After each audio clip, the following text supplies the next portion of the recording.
Noong Nobyembre ay nagpalabas ng direktiba ang Malacanang na dapat daw mag-scale down ang mga government offices sa kanilang mga Christmas celebrations. Sabi ni Executive Secretary Lucas Bersamin ay para daw ito in solidarity sa mga ilang milyong mamamayan na biktima ng mga kalamidad na nawalan ng mga tahanan at kabuhayan dahil sa sunod-sunod na mga kalamidad na dumating sa Pilipinas. Walang isang buwan ang nakalipas, noong linggo, December 15, ay ang Malacanang mismo ang nagsagawa ng isang marangyang konsyerto sa Kalayaan Grounds ng palasyo. Ito raw ay initiative ng Office of the President at ng Radio Television Malacanang na pinamunahan mismo ni Presidente Bongbong Marcos at First Lady Liza Marcos. Ito daw ay para mabigyang atensyon ang mahalagang papel ng industriya ng pelikula sa bansa. Maraming mga celebrities, producers at iba pang mga tanyag na pangalan sa larangan ng showbiz ng bansa ang umattend sa concert na kung saan ay nag-perform din ang icon na si Shasha Padilla ng isang special number.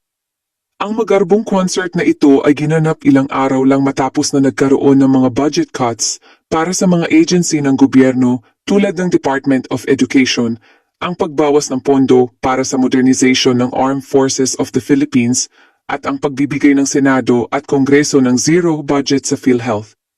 Ito ay mga ilang halimbawa lang sa maraming reklamo ng mga Pilipino ukol sa pondong pera at mga prioridad ng gobyerno, at ngayon ay nagtatanong kung bakit ba nagkakaroon pa ng budget ang gobyerno para sa ganitong klase ng mga pa-concert. Kabilang din sa mga na-invite ay si Sharon Cuneta at ang kanyang mister na si Kiko Pangilinan, isa sa mga leader ng Liberal Party at kilalang isa sa mga pinakamatatag na kritiko laban sa pamilya Marcos. Diktator si Marcos, naknakaw si Marcos, may hidden wealth si Marcos.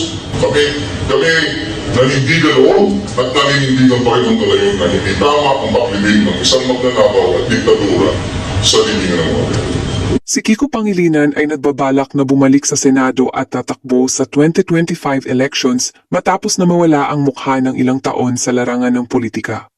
I'm not going to have my president be named Ferdinand Marcos again, ever. Ano naman kaya ang masasabi ng kanilang anak na si Kaki Pangilinan na isa ding may matinding pagkagalit sa mga Marcos tungkol dito sa pakikipagtipon ng kanyang mga magulang sa mag-asawang Marcos? Kung ano man ang kanyang masasabi ay hindi na po mahalaga. Ang mahalaga ngayon ay dapat ang mga leader ng bansa ay matibay at matatag sa kanilang mga direktiba at hindi gumagawa ng kaiba sa kanilang mga sinasabi nang sa ganun ay patuloy silang paniwalaan ng buong bansa.